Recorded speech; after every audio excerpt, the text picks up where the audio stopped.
サビはもっと雰囲気を変えたいからここで変調させって。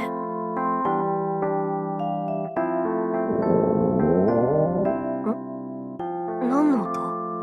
私のお腹の音か。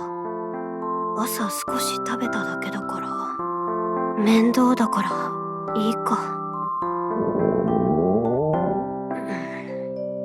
ダメだ、お腹の音が止まらない。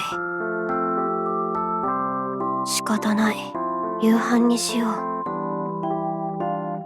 とりあえずお湯沸かしてカップ麺を割り箸